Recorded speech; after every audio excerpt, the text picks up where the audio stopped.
Tu peux me le remontrer? Le voilà, il revient, regarde. Il revient, donc c'était un petit teaser tout à l'heure, mais je vous l'avais présenté il y a 15 ans. Hein.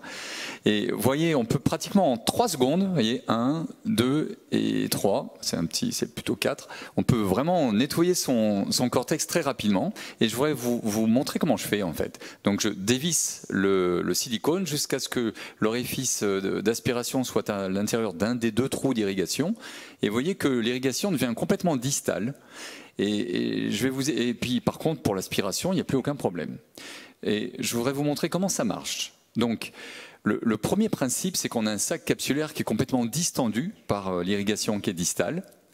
Et du coup, les masses vraiment viennent très facilement. Hein. On a des irrigations vraiment rapides, quoi.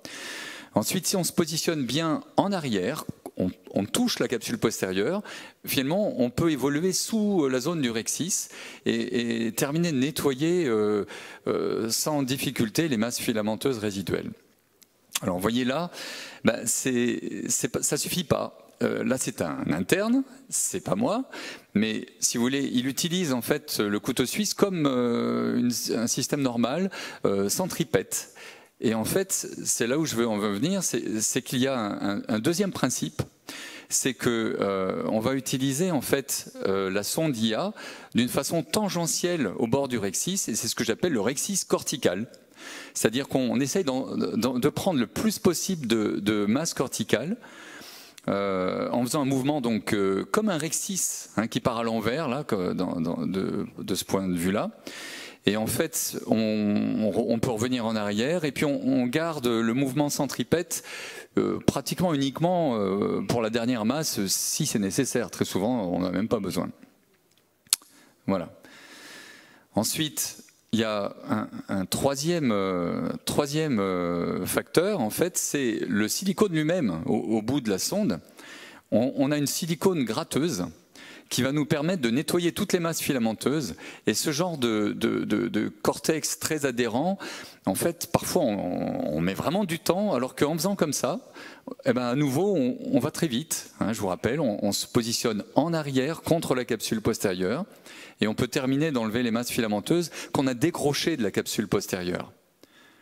Voilà, alors ça nous permet vraiment de travailler en sécurité. Je crois que j'ai dû rompre une capsule en 15 ans, quoi. Hein. Pour vous dire, pourtant, quelquefois, je vais un petit peu vite, quoi. Et on a des capsules qui sont vraiment très, très, très bien polies. Voilà.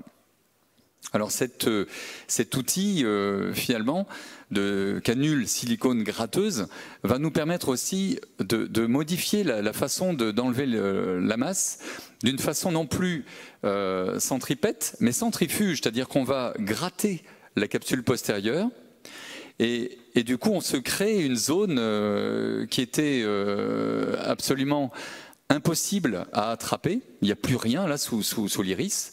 Et on peut aller attraper le cortex en fait en le décollant tout simplement de la capsule postérieure. Alors c'est particulièrement utile pour la masse qui est au niveau de l'incision, ce qu'on appelle les masses de midi, même si beaucoup de gens se mettent en temporal. Un autre élément, c'est que la partie silicone permet de se verticaliser quand on veut enlever une masse à midi, donc récalcitrante, et on termine de frotter tout en éloignant la capsule postérieure. Alors c'est pas non plus une assurance tout risque. Il m'arrive régulièrement d'attraper la capsule et de tirer dessus. Donc il faut pas penser que c'est absolument sans danger. Donc là, cette canule gratteuse, on peut aussi dire que c'est un vrai macro-manipulateur, puisque cet embout silicone va nous permettre de passer sous un épinoyau et de le mobiliser vraiment sans problème. Voilà, on peut même aller carrément percer la couche avec le silicone et puis on passe dessous, quoi. Alors ça va vraiment très vite. Et moi, ça m'a sorti d'affaires dans pas mal de cas de cracking impossible à effectuer sur des noyaux un peu trop mous. Voilà, on peut s'aider avec le vrai micro-manip cette fois-ci pour accélérer un petit peu le mouvement. Voilà. Donc là, c'est une cataracte chez un tout jeune de 30 ans, là, avec pratiquement pas de noyau. Bah, c'est pareil, c'est vraiment un macro-manipulateur très agréable à utiliser. Voilà. enfin, je l'utilise très souvent pour éviter les hernies d'iris. Hein, hop, ça va arriver, ben là je coupe l'eau et je repousse simplement l'iris en bouchant en fait l'incision. Et ça permet également, quand on est parti avec de l'eau, bah, de repousser l'iris directement.